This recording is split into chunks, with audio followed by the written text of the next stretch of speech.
Welcome to Bel Folks Stuff, an experimental podcast where I talk to interesting folks about really important stuff that they enjoy doing.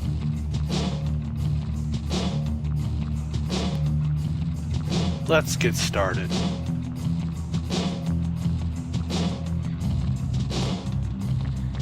Hey folks, it's time for another episode of Bel Folks Stuff. Tonight I am joined by a very special guest, one that I had in the back of my head from the moment I started this little adventure. I just kind of wanted to get a couple out before grabbing her. So tonight I am joined by the godmother of Pfaff, the mistress behind Alternative Chat. So how are you doing tonight? Good evening. I'm doing very well, thank you. How are you doing? Doing good. It's actually a lie because it's evening for you, but it's day for me. But well, it's dark. You know, we'll take it from there. It's not a problem. I don't know why. For some reason, saying tonight just sounds better than this morning. Well, it's because it's nice and it's almost Christmas. You can feel it in the air around here, actually, and it's lovely. It's that kind of sort of nip in the air now. So sitting here in the dark is lovely. Yeah, we've had Thanksgiving, and it's like a switch gets thrown. And all of a sudden, every store starts playing Christmas music, and the world is Christmas all of a sudden. Yeah, well, we haven't put our tree up yet, so actually Christmas hasn't started, rest of the world. We're going to do ours next week, so I know lots of people have kind of dived in early, but no, it's lovely at this time of the year. I was born in October, and this season is always my favourite. I've always been a big fan of fall. We're having weird weather patterns here. Like, it's been 20, 30 degrees during the week, Fahrenheit. And all of a sudden yesterday, it was like 60, 70 degrees Fahrenheit for the last 2 days. And then it's supposed to drop back down into the 20s. So it's really confusing whether or not it's really winter. It's interesting because looking at the trees as I was going out this morning, there's still a lot of leaves on trees in this part of the world, which seems quite odd for early December. So I think this is probably the long-standing legacy of global warming that we're now beginning to realise that actually it is warmer overall. Yeah, it doesn't actually feel that way, but I think the trees know better than we do. They've been doing it longer than we have, you see. Well, so I'm going to take their view as being perhaps more accurate than everybody else's.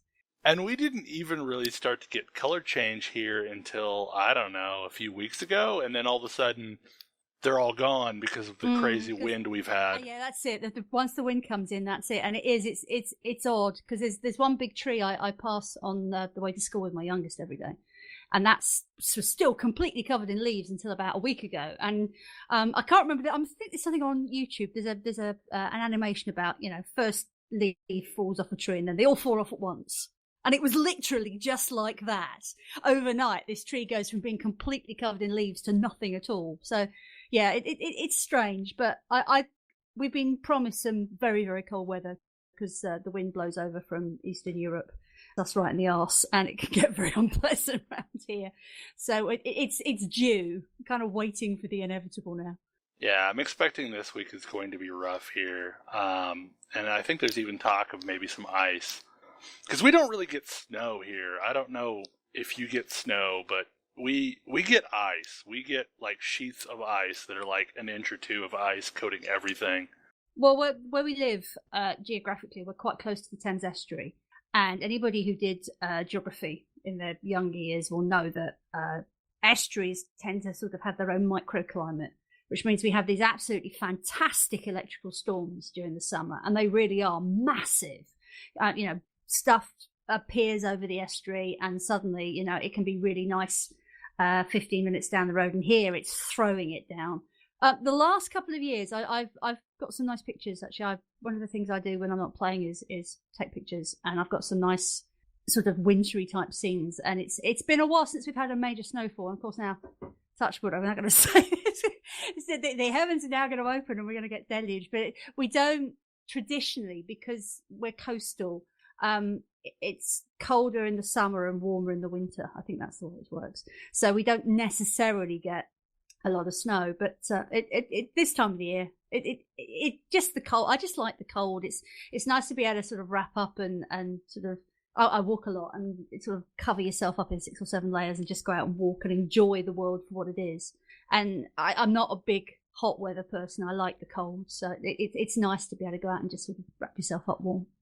I think about my ultimate climate would be 50 to 60 Fahrenheit, which I have no clue what. As well. Yes, kind of. I mean, I love fall. Like, it's my favorite time of year when you can comfortably put on a jacket and run around and be perfectly fine. But I mean, I live, in Oklahoma, where during the summer it gets up to 115 at times, and it's insane. And nobody should have to live in that kind of weather. Hey, but you get Hugh Jackman singing songs about you. We don't It's necessarily true. get that kind of stuff going on. But having said that, there are a couple of there's a couple of sort of very notorietous local bands around this part of the world. But you have Hugh Jackman with the winds, sailing down the plain or whatever it is that he does in Oklahoma. So that's good. Yeah, like that's the one thing everyone knows about Oklahoma, and it's always been funny to me talking to people online. Is so much of the world thinks we still live in teepees. So, I mean, the racial stereotypes. Talking as an Essex girl, anybody who knows, the United Kingdom. If you mention I come from Essex, I have racial stereotypes following me around. I have, sexual stereotypes. This is how people equate themselves to the world, and you can tell a person's age, I think, quite interestingly with the number of kind of things that they will do that. But I'm a big musical fan, so that's my excuse. Well, I think a lot of times it's almost like a shorthand. Like it's not necessarily that they believe these things, but it's become a shorthand for referring to a certain area of the world. Yes, definitely. Okay, so I am always like at a loss of whether to call you Godmother or Alternative Chat or just Alt. This just call me Alt for the sake of okay. Yeah, because the Godmother thing sort of started off as a joke. Because when I kind of consider myself in my head as being Godmother, I always kind of think of sparkly DMs and a tutu. I'm not putting a horse's head in your bed or, hanging around with Robert De Niro. I'd never kind of looked at it that way, and people tend to do it both sides. And once I started with Alternative Chat on Twitter, that seems to be the way that lots of people associate me, because I have a brand and I have my little logo, and everybody sort of seems to pick that up. So that's kind of where it's stuck. But I'll answer to anything as a rule. Whatever you want, I don't mind. So, okay, you kind of prefaced that. How did the whole Godmother thing start? Give us the 500-foot view of it. Oh, God. I've been doing this stuff online for a very, very long time. We're talking kind of early 90s when I started off my journey onto the internet via Usenet. And I've done all sorts of things. Some I'm proud of, some I'm not. And the whole Godmother thing was a way of me just trying to find a way of associating myself with all the characters that I'd picked up in Warcraft. I've written a lot of blogs over the years on various subjects. And I tried, oh God, this is going to be, nearly 6 years ago now, to get myself to a point where I wasn't just writing on a blog, today I did this with my character. I found myself wanting to sort of explore things with a bit more detail and a bit more depth. And because I was playing with so many people at that point, I kind of wanted an overview of all of it. So I started off as a Godmother to all my characters. That's the way initially that name appeared. And it's kind of linked to a lot of my very early stuff. And when you look around what's on the internet, you'll see it kind of appears. But once I started sort of getting more and more into the sort of bigger discussions about things, I wanted to sort of, it wasn't really fit for purpose, because I wasn't just talking about my alts anymore. I was talking about everything in Warcraft, and I was talking about subjects that would come up as a result of Warcraft. And so the whole Alternative Chat thing was born because that was what I picked up. Alternative was initially the name of my website, and then the chat bit got stuck underneath just over a year ago when I started doing my podcast, and it sort of devolved from that. But that little logo that I have, the alt with a semicolon, semicolon, was it? It's a colon. It's not a semicolon. Yeah, I think it's a colon. So I'm just slight moment of blonde here. I've been editing stuff all weekend and I've completely lost the plot. So that logo is sort of me now. When I go anywhere, if you see me out and about, you'll see I have a messenger bag with that on, and that tends to be my little identifier. And that's how it's kind of now moved to. So my brand, if you like, has evolved in the coming up for 6 years that I've been writing. And now we find ourselves sort of stuck at Alton. Her godmother has become sort of, she still gets, that term still gets used. That's still what gets linked into my podcast feed every week. But I've kind of moved a bit now from where I started to where I am now. And it's just this sort of gradual process of evolution that's gone on over almost 6 years. Well, and brands are such a weird thing anyway, because you kind of control them, but at the same time, it's the community ultimately that links back to you and refers to you as things that kind of dictate how you're known. It's interesting to see how people associate it with me and me with it now. Whereas I know some people change Twitter avatars like on a weekly basis. I feel kind of tied to my brand now, which is kind of odd, but it isn't, because that is what people associate with me. Now, I had a little bit of a brand safari in November, and there will be a few more in December as well. I was mucking around with the way I sort of present it, but it is still basically the same. You know, it's still the same layout, however it is. And I like being consistent. Excuse me. I'm not saying that people aren't consistent if they, change their stuff every X days. I completely understand how that works. But for me, it has become a sort of badge of honor. I like being what I am. And I like kind of pushing the envelope a bit with it. And I like playing around with it. And I like the idea of people knowing that's me, even though it may not look exactly like me. And in that regard, it's kind of a bit of just me taking the piss out of myself sometimes, and mucking around with what I know tends to happen a lot online. When I before I had my kids, I was quite heavily into marketing and design and things like that, and that whole ethos of the brand is something that I think a lot of people get very lost in and get very kind of obsessed with. And I like the fact that I have it, but I also like the fact that I take the mick out of it when I need to. But it just presents for people, it is different. There are very few people on Twitter who go that route, especially with gaming, because, if you have an avatar of Mass Effect 3 and then you change and go and play Destiny, your Mass Effect 3 logo isn't relevant. You want to change. I have a kind of big umbrella of everything that I do under this one name. And I like that because that allows me a freedom that I think perhaps sometimes other people don't have, which seems a bit strange. But you see, I'm not restricted then by anything else other than what I decide is the restriction. So even though many people know me as being ostensibly a Warcraft blogger, I do lots of other things. And the people who know me well will understand that it's kind of it's a coverall. It's not me specifically pinning myself to a particular flag or in a particular place. Well, and that's one of the things that's always seemed natural about the stuff you do is, your blog is about you, kind of like my blog is about me, that you may be focused on a specific thing, but ultimately, if you're going to follow either of our blogs for very long, you're going to care about me or you, the person behind the screen, more than, what we're actually writing. Or at least that's my take on it. And that's interesting that you say that, actually, because I never really got that back in the beginning when I started doing this. I never really sort of equated that people would care. I was literally just doing it as a way to explain, in my own mind what was going on. And once it was apparent that I had an audience, I've not ever really kind of stopped being that. I've never found the need to target myself in any way.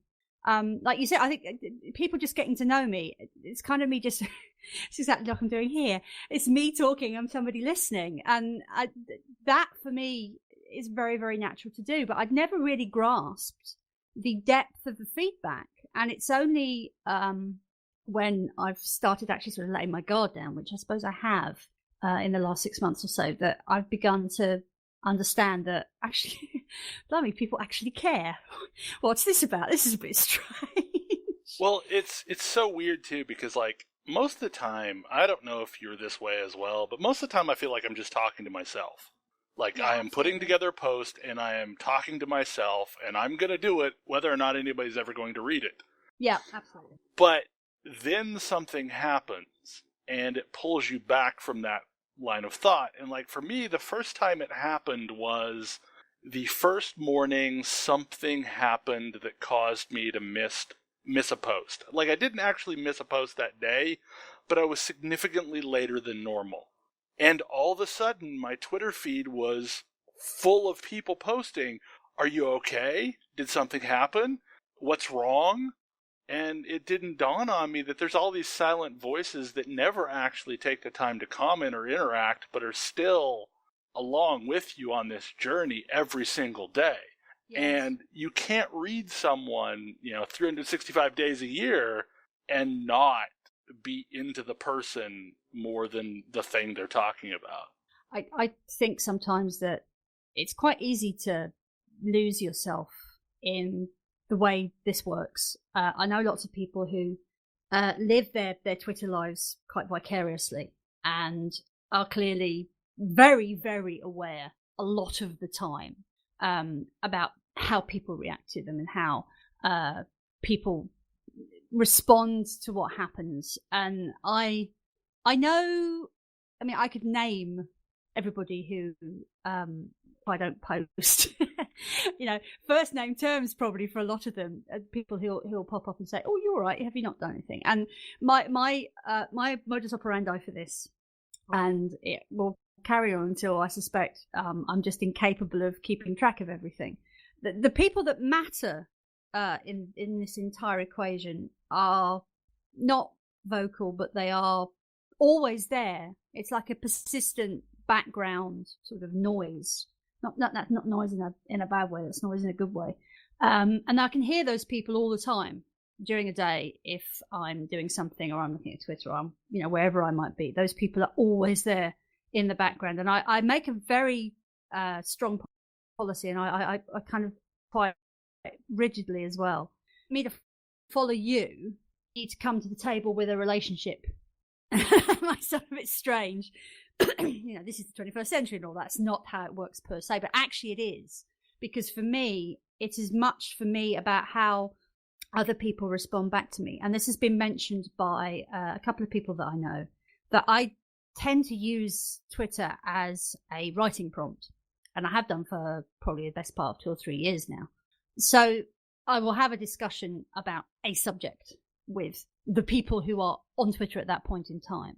And I will take elements of that and I will then go away and I will then sit and consider it, and then I'll add my own comments into it, and then I'll recycle the whole thing, and then I'll come up with a post. And I'm told, and I always say this is not me because I never know whether it's good or not, I am told by people that some of the best work that is when I've been able to sort of divide and separate everything that has happened over a particular contentious subject, distill it from the conversations that I've had with other people, and place it as a final form in a blog post.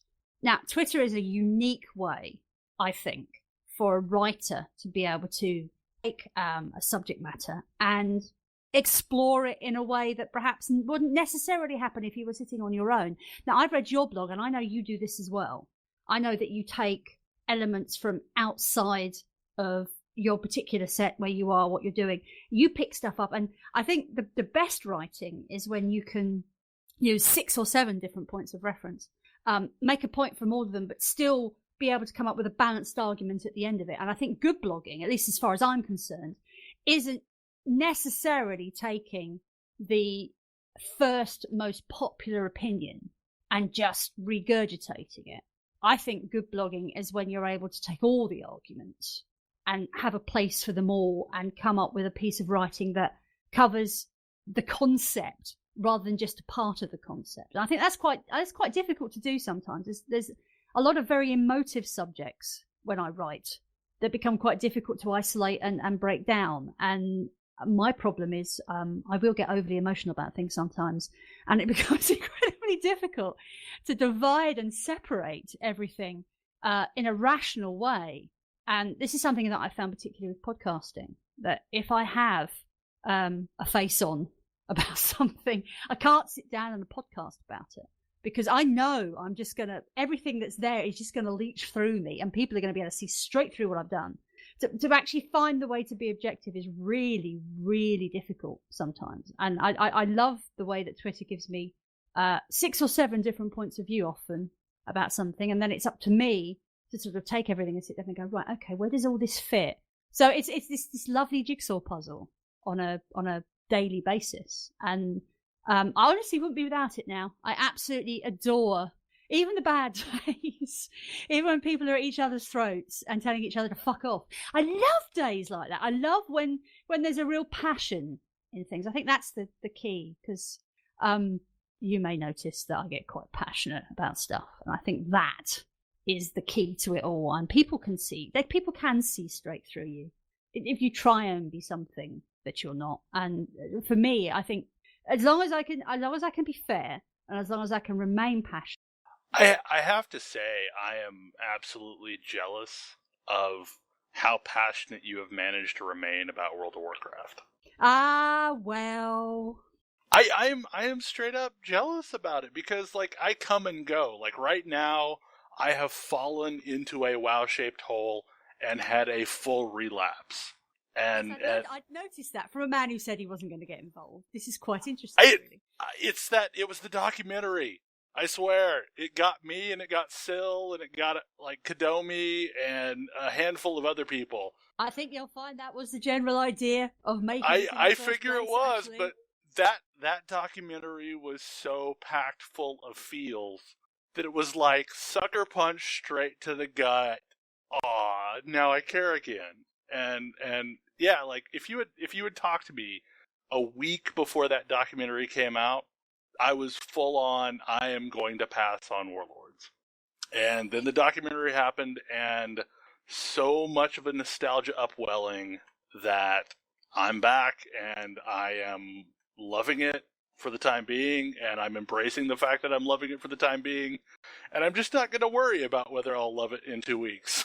I think in terms of the way the game is and the way people are playing it right now, there are some fuses already lit. There are some explosions that are going to happen down the road. I can tell you now exactly where they are and what's going to happen with them. When the raiding hits again next week, which we do, we get High Maul on the 2nd. Once we get back into the process of killing things, with there being, who's going to get there first. I think after that settles, excuse me, it will become one of those things that it will go back to you being love or hate on it. I think that I still don't think there's a middle ground for Warcraft for a lot of people.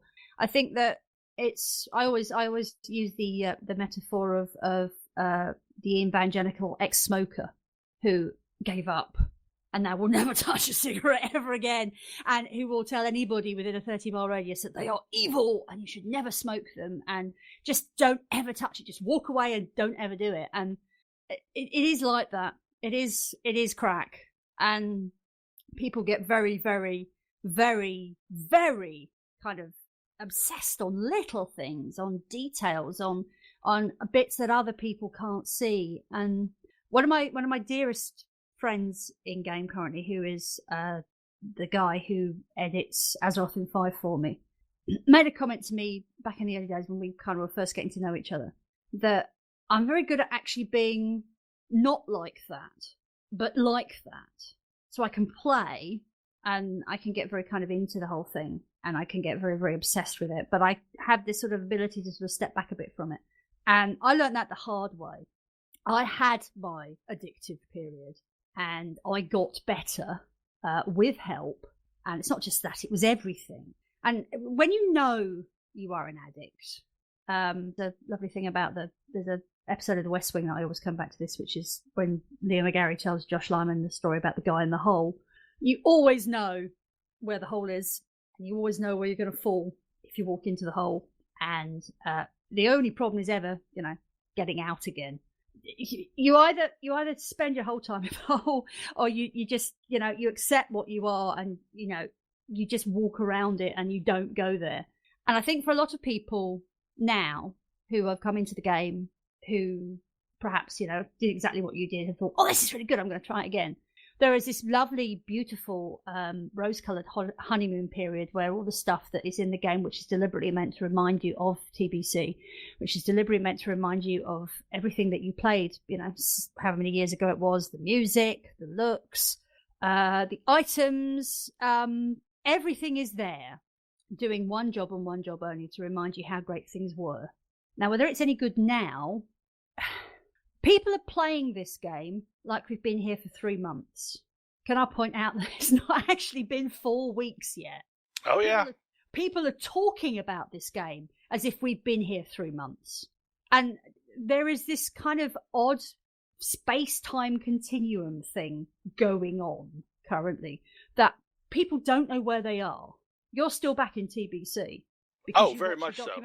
And lots of people are in TBC. There are people who obviously never were in TBC who are thinking, God, why wasn't it like this in Cataclysm? This is great. And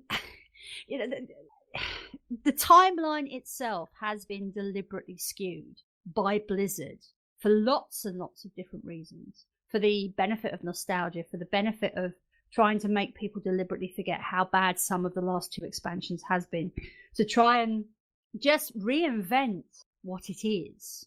But the truth is, nobody actually knows quite what it is anyway, I think now. And it's interesting watching people on their little honeymoon periods.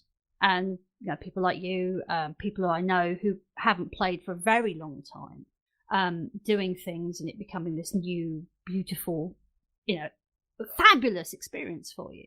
When you're always here, let me just tell you that an awful lot has changed, but perhaps even more hasn't, and that for me is more concerning in the short term than the number of new people that are around, because once you work out that this isn't as great as you thought it was, and you will, trust me on this, we all could be in a bit of trouble. We'll have to see how it goes. And that's part of it as well. Like, for me, it's a big dose of TBC nostalgia, but it's also a big dose of, here are all these people that I have not seen since the launch of Pandaria. There's a wave of people that consistently come back, and part of the honeymoon period is getting to hang out with those people that left the game and are now back for however long they're back. But the problem is, so much of the experience for me is wrapped up in the people that I'm playing with.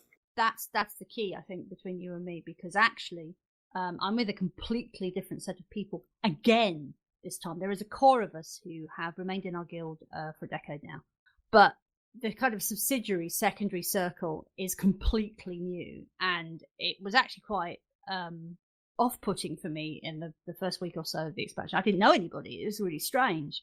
And I take a very, very long time to kind of get comfortable and feel relaxed with people that I don't know. So for me, it was actually quite a jolt. And although, see, the thing is, all these people are coming back. None of these people are new. All these people have played before, but they've played in different places with other people. So even though there is this shared consciousness of all things WoW, the actual people to me are a complete mystery. Now, I suspect that if I were in your position and all the people that I was playing with in TBC turned up, I'm not sure what I'd do with myself, frankly. I'm not sure how I'd actually equate what I was seeing with what I'm doing. And I think that's a key difference with how people play games anyway, because you have a very socially orientated ethos in what you do. I mean, with the Alliance of Awesome, all those things. It's a different sort of base starting point. I've always been traditionally quite a loner. I've always been traditionally quite difficult to sort of get to know people. And I'm quite cagey and quite cautious. So for somebody like me, it isn't about that experience to start with. It's about, well, how do I adjust to all you people who just, buggered back in? You all buggered off. I stay. I've always been here. And it's like being mum, when all your kids, So, go off and go to college. You're still there. You don't leave. All these people come and go around you, and that's a very different experience to the experience I think that you're dealing with at the moment. okay, so I'm curious, is there any bitterness towards the people that go away and come back and go away and come back and go away and come back? No, not at all. And I'm going to be honest, because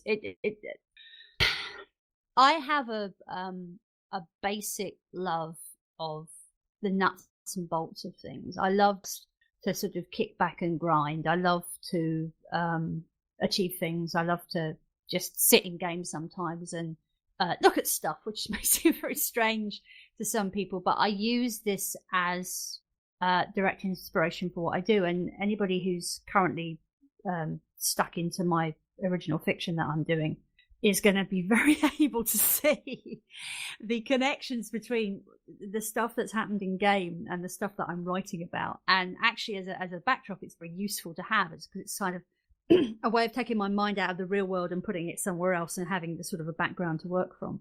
But I can't feel anything, bitter at all from people who need to do other things. I don't need anything else, which, yeah, that's true. I'm not one of these people who has to have a new game every week or has to try a different experience every week. I'm quite traditional and I'm quite settled in the way I do things. My difference is I'll read, or I watch a movie, or I go and walk, or I write.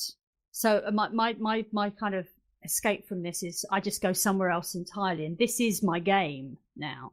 And I've done that because I am an obsessive person, and I know that if I didn't do that, my family would never see me again. I mean, it's like when the new Civ came out, and my husband very kindly let me have a day where nobody hassled me, and I just got to play it through once. And at the end of that, I got myself up from the computer and turned around to him and said, "You know what?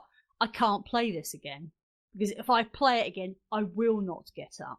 And it's knowing what you're like as a person, and knowing that sometimes it is just sensible to walk away from something and not just do it.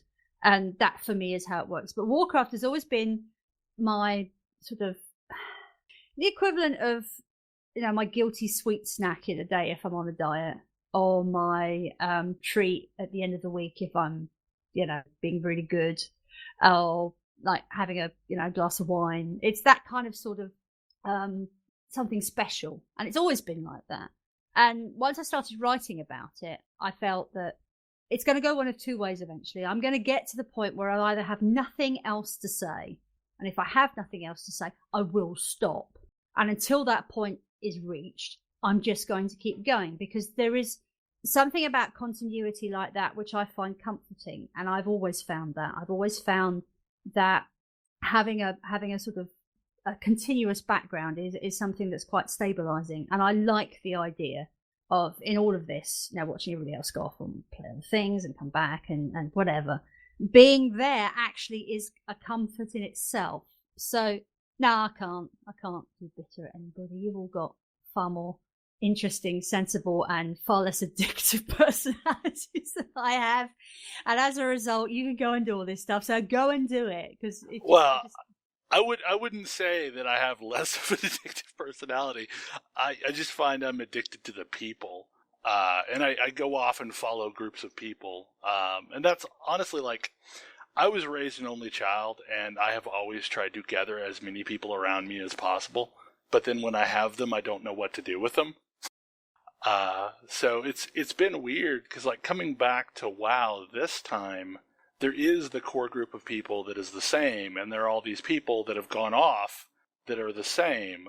But there was this entire ecosystem that evolved between last September, November-ish. Actually, no, the last time I quit was in April of this year.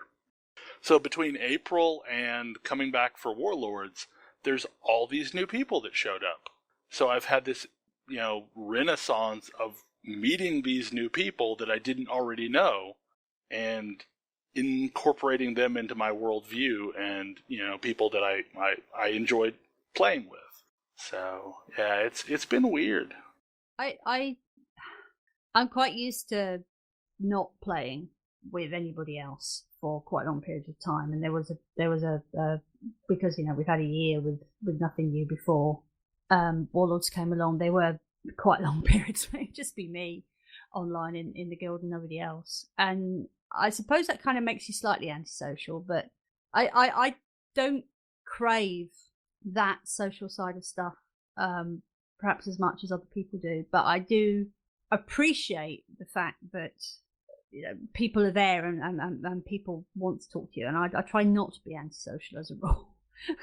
But I am a bit of a miserable old sod sometimes, and it does tend to show through. But I've sort of made a conscious decision to myself that I've got very emotionally attached to people in the game over the years, and inevitably I'll get somebody who I really enjoy playing with, or somebody who inspires me, and off they'll go because they decided they don't want to play anymore. And I've had quite a lot of quite painful experiences over the years with people who I've got very strong bonds with, who just vanish, and they literally do just vanish because the last thing you want to do is, if you want to leave, the last thing you want to do is kind of say goodbye to people in situations like this, want to go. And I think it's down to people and personalities that I tend to get very upset about people who I lose. And I can sit and I can name a dozen people who have been very influential on the way I've played the game and the way I've matured as a person and online, who are no longer with us, and I have no idea where they are for whatever reason. And it's the way this game plays is different for different people, and I think this is something that lots of people don't actually grasp, that there are emotional depths to it that perhaps if you just consider this as something that you do, not an experience, you just won't get. And I think that's the big key between, we're both actually probably the same basic kind of person, but we just approach it from very, very different sides. This whole community thing is all very well and good, but you've got to want to be a part of it. And a lot of people turn up, take what they need, and they leave, because that's how life works. And I think people tend to forget this, that, metaphors for life are littered everywhere. But it does work along the lines that if you have people who will stick with you, they will pretty much always be there. But for me, a lot of the people that I've had an affinity with are exactly the people who aren't going to hang around and who aren't going to be there. So it's, I don't know, swings and roundabouts for me. And I appreciate people who see this as a great new opportunity to get back with old people, learn new things, rediscover themselves. But it's whether the game's going to be able to support that in 6 months' time.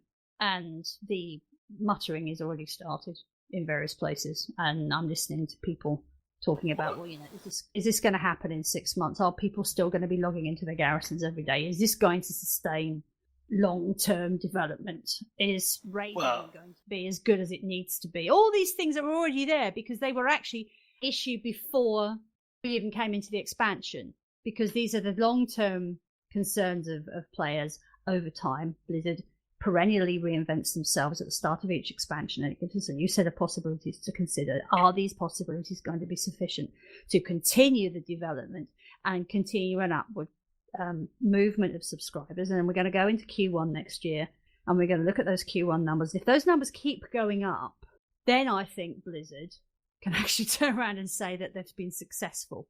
But this period, the 6 months that we've had, where you've come in by your own admission, not on the back of the game, but on the back of something about the game the way it used to be, not the way it is now. Lots and lots of people are feeding on a wave of nostalgia, which is eventually going to dry up, probably on and around January the 4th, as it happens.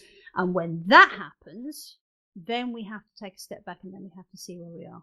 Yeah, and I am not surprised this has been one of the largest expansion bumps they've experienced, because this is also the most nostalgia-laden expansion.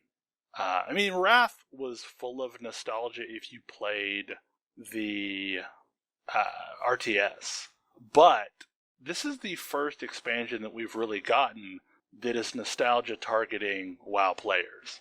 Well, it also is going to come down, I think, because it won't happen over Christmas, but at some point in January, somebody is going to turn around and say, well, what's next then?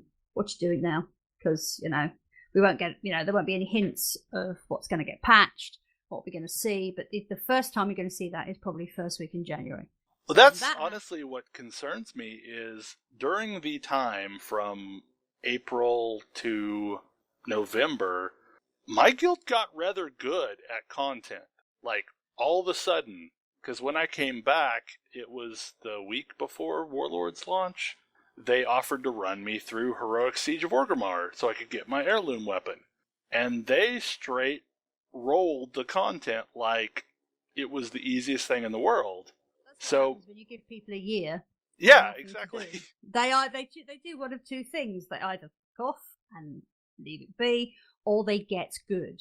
And there is now a situation where there are going to be more people going into High Maul next week than I suspect was ever considered possible at the beginning of the year.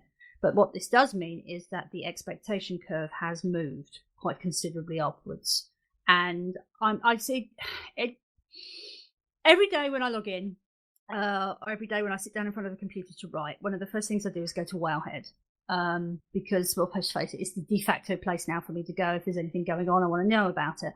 And when you watch the way that news has kind of slowed to a trickle on Wowhead, insofar as, we don't need data mining anymore, it's all there. You can start creating guides now, which is what they're doing, but really there is nothing for them to do. So if you use them as the benchmark, the place where everybody looks and goes, nothing's going on in this game. Now, you would say, you don't need anything to go on. We're still in the first X months. I told you, people aren't thinking that. People aren't thinking that it's nearly a month. They're feeling as if the way it was all stacked up beforehand and the way we had this constant assault of new things and what was coming and what we were going to see, they have dug themselves a very big trench, which is going to be quite difficult for them to get out of if we don't start getting new news very quickly. Because as soon as these bosses are overtaken and as soon as these bosses are defeated, and I would think with World First Guilds we are looking before the end of December, then everybody is going to start asking, well, what's next? And that, for me, with my kind of large worldview hat on, is where I'm sitting now, and I'm thinking, you know what? Come on, want to see what's going to happen. And I guarantee you that, next week, there's meetings already going on in Blizzard. There's people sitting down and talking this out and going, we need to be ready. We need to go. This all needs to be prepared and we need to be ready to do what's next. And that is what's going to make the expansion, not this first 6 months that we've had.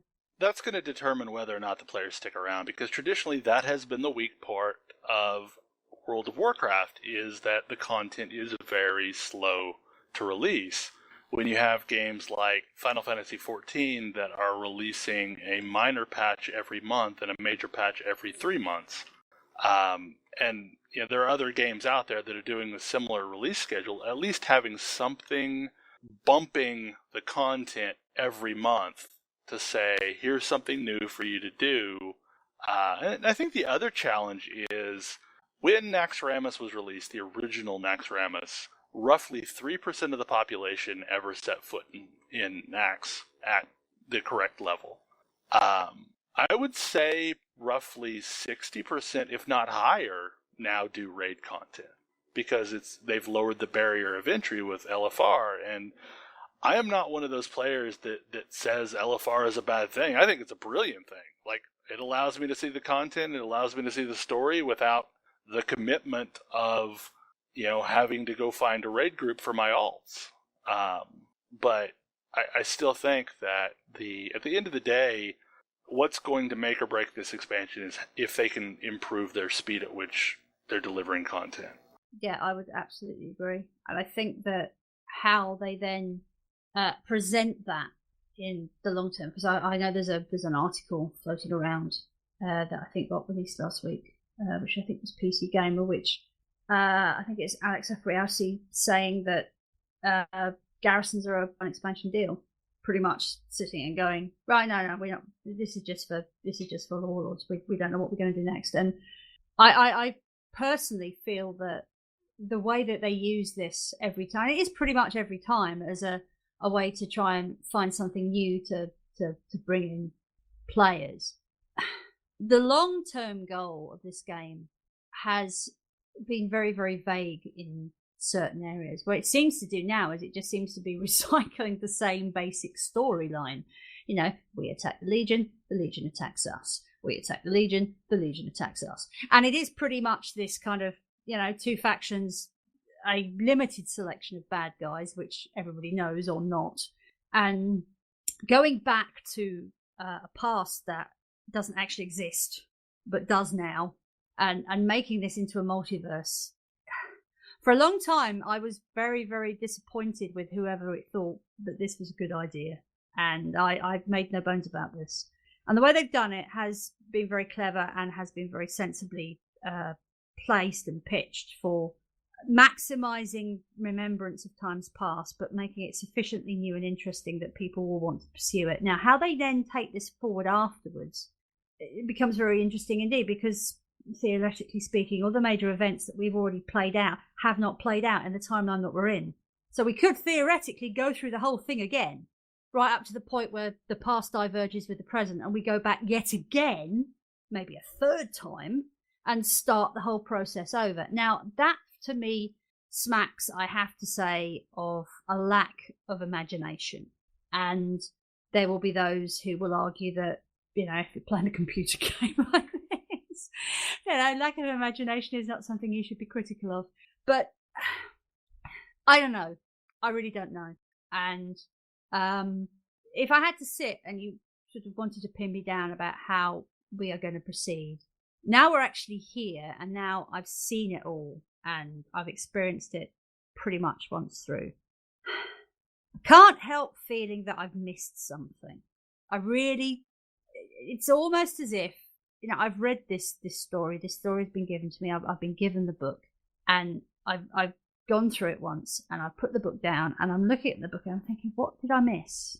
This doesn't make sense. What is missing here?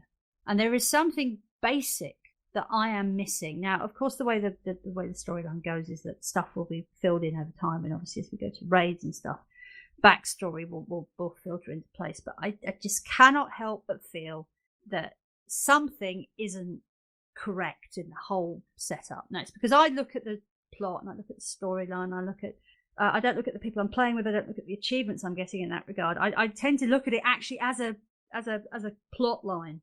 And this is my equivalent of having watched a whole season and having got to the big bad at the end. And, well, how exactly did they become the big bad?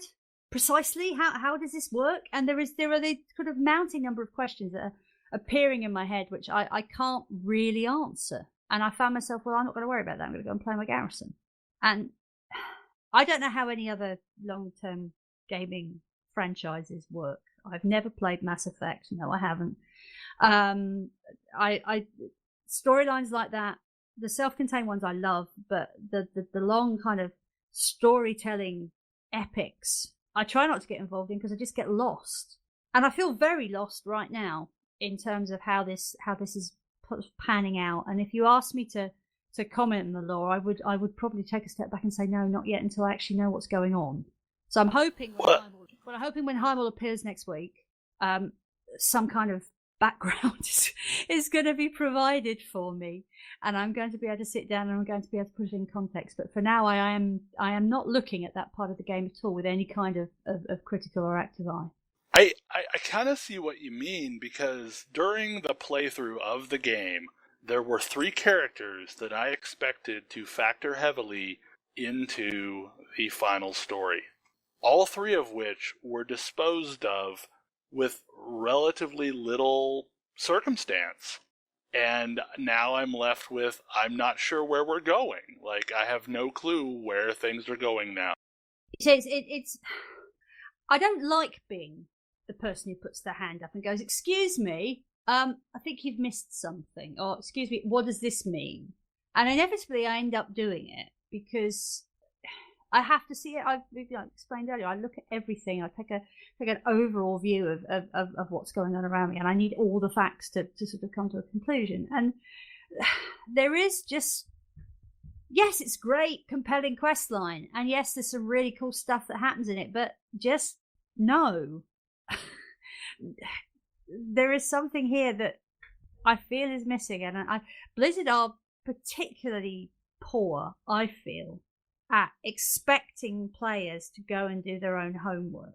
I always work on the theory, and I will keep saying this until I'm blue in the face, that if you want something, to put it in the game. Don't get somebody to write a book about it. Because if you're expecting people to go and read your backstory, you are doing it wrong. Nobody makes a movie and then says, oh, you need to go and read these 2 books so it makes sense. That's not how it works. Okay? Maybe you read the books and you go and see the movies that are adapted from the books and they make less sense. But then you go and read the books because then you have the background to them. That's fine if your original source is written word. This isn't. The original source is a game. It should all be in the game, and it isn't. And I just sense that we've got something coming that's going to happen, and there's going to be lots of people going, WTF is going on? And I suspect I will be one of them.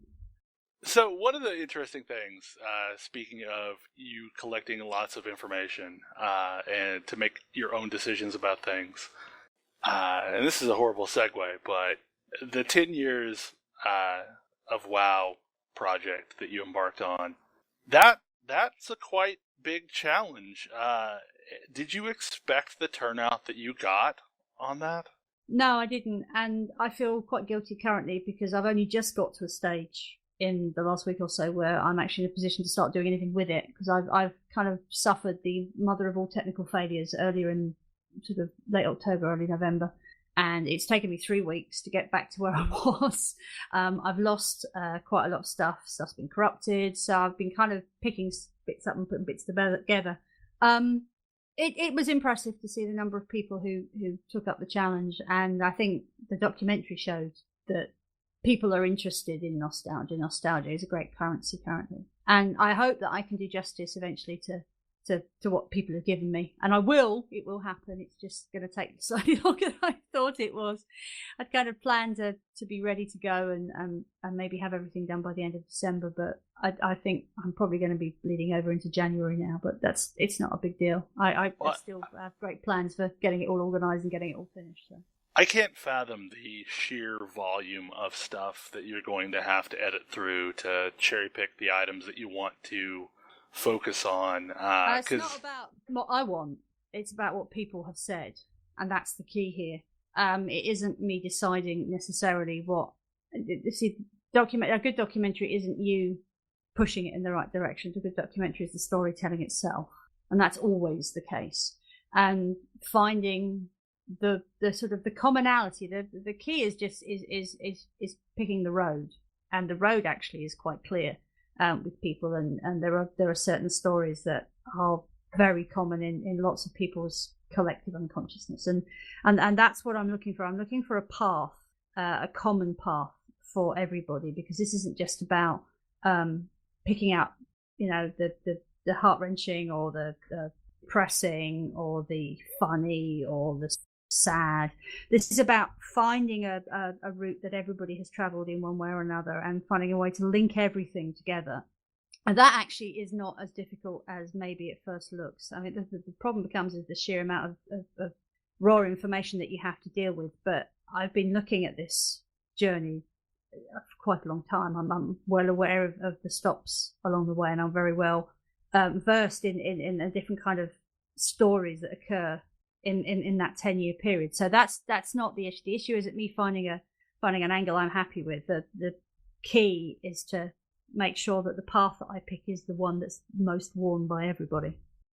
Oh, I'm sure it'll be amazing. Your stuff has always had this amazing NPR quality to it. Oh, shush. It's great. Like, I mean, stop it. You arrive at a level of quality that I can't even hope to come up with, because it always sounds so polished and so smooth.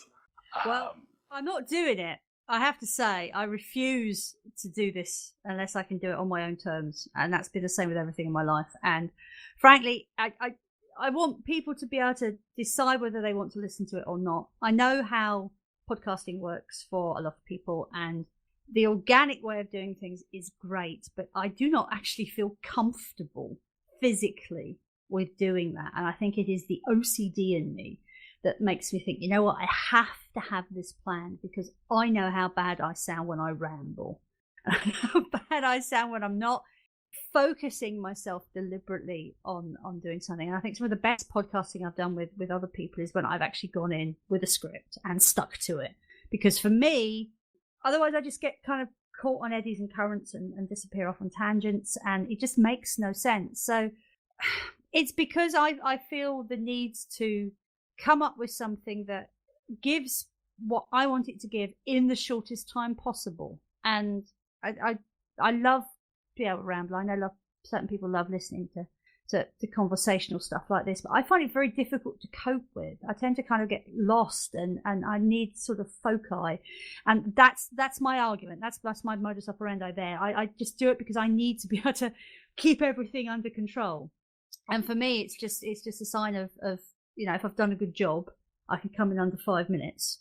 If I've done a really good job, I can do it in 15. I don't need half an hour. If I need half an hour, then I should be doing something else. So it's just kind of, time periods and me understanding where I am in relation to myself, if you get what I mean. Well, it comes off as so smooth and polished, and I'm sure that's in part why your podcasting has been so popular and why you're so cherished in our community, is because you present this clear front. Statue or a fine piece of china. No. No. See, I'm terrible at taking compliments, and well, you should probably get used to it, because I'm sure I am not the first person to compliment you. Yeah, no, it's just so many people do so much good work in different ways, and I just like to not be kind of. I've always hated being center of attention for years and years. It just you do what you do because you feel comfortable about doing it, and I've always said to myself that if I can't make it so that I'm happy with it, then I won't do it, and that's sort of the way it's been, and that's why I'm kind of not as prolific as some people, because I do tend to sit down some weeks and think, no, I can't do this. It's just not going to work. You're going to tell that I'm lying through my teeth, and I'm not going to do that. And it becomes kind of quite difficult to sometimes to stick on a schedule as a result. But you're very kind. Thank you very much. I appreciate it. But it is just, it's just a thing. There's lots of things. I some days would far rather be better than at kind of coping as a grown up than doing all this. This trade off, sort of having two kids is sometimes really, really hard work. And I know people are really nice about what I do here, but I kind of wish that I could just, make that work in the rest of my life with the same kind of consistency. That would be great. So I have to ask, since you brought this up, did you create notes for this conversation? Since you like to have things scripted out and controlled? There may be notes, yes. Sorry. I hate to sort of break this to everybody, but for your own benefit, emergency exits are located here, here, and here. In the event of this podcast landing on water, it's that way. I like to have everything, I like to sort of think things through, and it's only when I become very, very comfortable with somebody, or I've known them for quite a long time, that I can sort of throw the script away. But for the rest of you people, it really is worthwhile. Trust me. Really, you ought to know me when I'm not here, and it does. It makes a huge difference. So one of the questions that I've been asking a lot of people, what are you afraid of? What fears you, either, and it doesn't have to be gaming related, but what are you most afraid of in the world, gaming or otherwise? Stupidity. That seems to be rampant. Well, I have a 14-year-old son, and I have a soon be 10. And when people ask me what worries me about their future, I could sit here and I could, list you 101 different things. But at the end of the day, although we joke about me and my scripts and thinking about stuff and organizing things, the ability to just not think is so incredibly depressing. It is unbelievable. And as an individual, if you ask me what, I can do nothing about 95% of the world.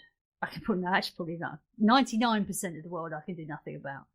The 1% I do have at least some sway on, I feel really ought to be paying more attention to what they do, how they do it, and how they treat other people. And that's all down to stupid in one form or another. So, although, I could go run out into deep dark fears, of which there are many, the overriding one is just utter stupidity. And there is so much of it currently. Just have to look at Twitter and any 5-minute period normally. It's not difficult to think, but it's not easy either.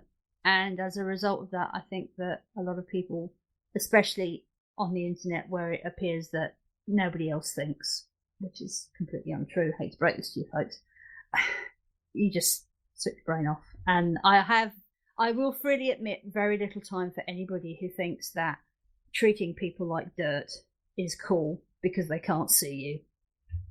Well, and that's always been one of the things I struggle with is there are certain people in the world that I am just pixels to.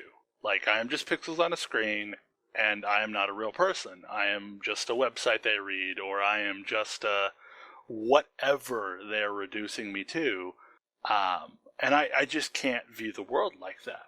I mean, people are people to me. Like, you are a person. I care about you as a person, not because of the things you do or because of the things that you give to me or that benefit me.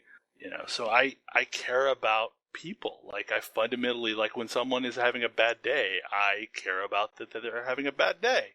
I just think some people don't grasp the world like that generally. I don't think the internet is a restriction to that. I just think those people just don't get it. And I think there's a phenomenal number of people in the world who are exactly like that. For whatever reason, whether it's just easier to just cope with what you're doing yourself and not have a view of the bigger picture, or just generally because you don't get it. But at the end of the day, and I'm quite hot on this now, you turn up on my timeline and you start a fight, you're going to get one, and then you're going to be off. And I refuse to have anybody come along and make it anything other than what it should be, which is fair, honest, equal, and open. Anybody who comes to any party that I happen to be a part of and will not ascribe to those points of view, really, don't be surprised if I don't talk to you, is what I will say. And I know people think, no, I'm willing and prepared to give everybody the benefit of the doubt. But if, and I can think of one extremely notable example, if you decide that what I feel, on my point of view, by being open and trying to see a bigger picture, isn't something you want to do and you're going to shut me out, don't be surprised if I make a fuss about it before I leave. Because I am not the kind of person, it has to be said, that will lie down and take things. If somebody pushes me, I will push back. Now, the difference over the years has been that the point where you stop. When you should walk away. But I have, in memory in the last month, had people who've decided, let's just give her a push and see where she goes. Just don't. You can't be a decent human being. Why are you bothering? It's not hard. Well, and my thing has always been that, we don't all have to be friends, and we don't all have to share the same viewpoint, but please, can we all just treat each other with, some basic respect? Frankly, no. And that is what it boils down to now. And you say it in a kind of, you say it like that, and you still have people just saying, no, not gonna do it. Sorry, this is more fun. Winding you up is more fun. Well, fuck you. Excuse my French. Yeah, it's perfectly fine. And yeah, and I find myself not having any use for those sort of people. The ones that are purposely looking to inflict harm in others. Yes, and there are an increasing number of them who don't actually realise the consequences of what they're doing, which is going to be fun when legislation catches up with them, which it will. I'm quite looking forward to seeing how that works. There's a notable story over in the UK recently. A woman who was attempting to get a female, I can't remember whether it's the £20 note or the £50 note. Our currency, traditionally on the back of it, has notable historical figures. And there was a woman trying to get another woman on the back of a £50 or £20 note, and she was trolled fairly strongly by a couple of people. And a prosecution was sought, and it was successful, and the two people concerned were convicted for internet trolling. And one of the two involved, which is a woman, which is also quite telling, I think. This woman's now doing the rounds of schools and colleges in the UK, highlighting people in schools as to the disadvantages of being an internet troll and how it can actually ruin your life. And I find it interesting that, first of all, it's a woman who did this, because mostly I think women think it's men and men think it's women, and they don't kind of, realize that there aren't these basic arguments that play a lot of the time. It's just people being dicks without, no disrespect to your particular genitalia being used in this context, but you understand what I mean. Our number 2 guild rule is don't be a dick. Like, that's literally our number 2 guild rule. It works, okay? Yes. It works. Male or female, yes, you can be a dick, and you just don't do this. And just, no. Lots of people, because this woman's excuse, and, the excuse she used in court was, I'm sorry, I was drunk, and I sat there, and I typed this stuff out drunk, and didn't realise what I was doing, and I just look skyward and think of the number of people who will just, I didn't know what I was doing, I didn't know what I was saying. And if you open your mouth and words come out, I'm sitting here and doing it now, I would not be happy to do an interview like this unless I was prepared to stand by every word that I said. And people, once you start becoming public, have a duty of care, not simply to themselves, but to everybody else that they speak to. And I think a lot of people who are, quote, minor internet celebrities, unquote, don't grasp this. If you want to have a persona that makes you an irritable fuckwit, fine. That's perfectly acceptable. But then you are going to get some baggage along the way, and there are going to be consequences for your actions. Everything has a consequence. And once people accept this, life becomes far easier for everybody. But most people don't grasp that basic fact that when you press tweet or when you press publish, you're not just putting it on your computer, the world can see it. And once you get that, things suddenly fall into place with a great deal more speed, and it's quite easy to understand how you could upset people to start with. Okay, to ask the bookend question, what gives you hope? My daughter turning around to me and telling me that when she grows up she wants to ride dragons. She loves How to Train Your Dragon 2. She's a huge fan of the movies. And part of her still wants to ride dragons. And you know what? I wouldn't mind doing that either. And I think just the possibility of knowing that you have a chance with kids to let them keep dreams and aspirations like that, even if, the rest of the world grinds them into the ground.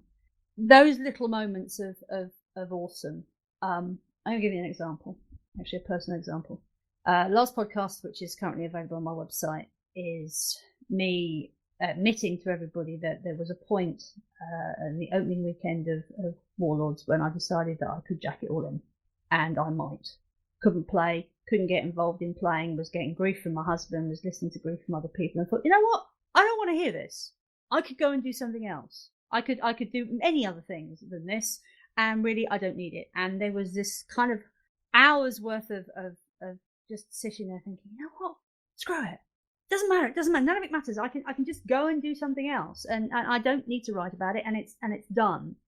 And being honest about it and telling everybody that I felt like this on my podcast, and I did this, and I got more mail in that 24-hour period subsequent to that podcast than I've ever got at any point in all the times that I've been podcasting. And everybody who wrote to me, to a person, was exactly the same way. There were people that weekend who couldn't log on, were thinking to themselves, well, let's go do something else. We don't need this. We don't need to be, being controlled, and we don't need to think like this. And I just found myself realizing that I'm not on my own.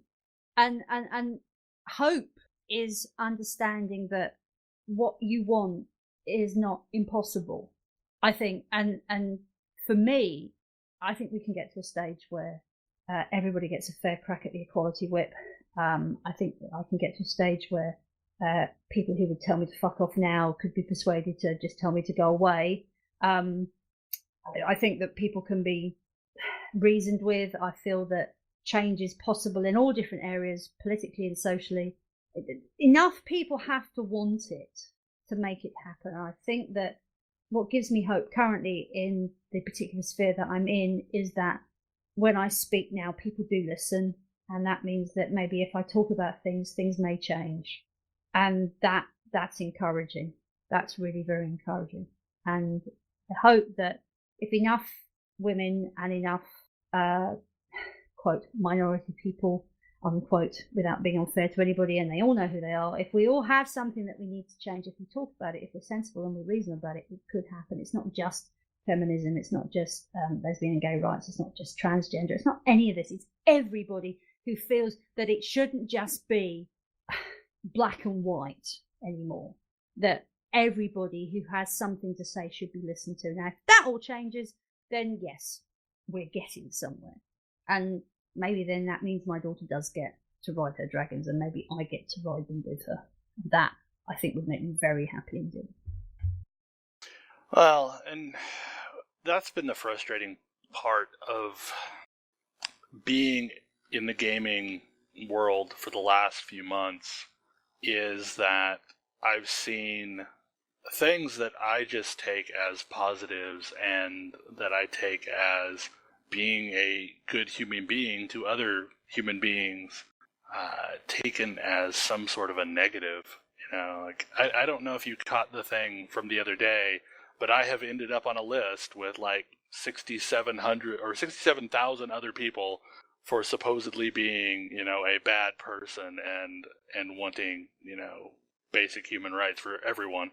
And I can't see that as a horrible thing. And my thought is that if you have to create a list to block, you know, almost 60,000 people to keep your point of view, then there's something fundamentally flawed with your point of view. I've spoken on various podcasts on this over the last 6 months or so, and I think what really brought it home to me was that somebody whose blog I absolutely adore, somebody who I utterly and totally respected, turned around and blocked me a couple of weeks ago because I brought this particular argument to their front door and they didn't want it. And they decided that they weren't going to, you know, entertain this. So the easiest way to deal with it was just pretend I didn't exist. So with you, I completely understand that some people just don't cope with change well. Some people just don't want change.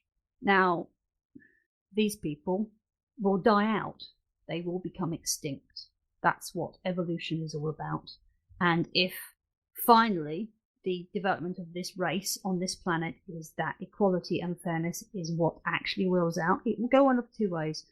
Either that happens or we cease to exist as a human race. So the choice is very simple for people. If the only way you can deal with the world is keeping it as a version of how you feel it should be, you are doing it wrong.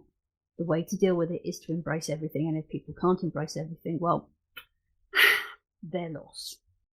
Well, and back to the riding dragons statement, there's something that gets lost as we become adults. There's a childlike wonder that kids have that embrace everything put in front of them.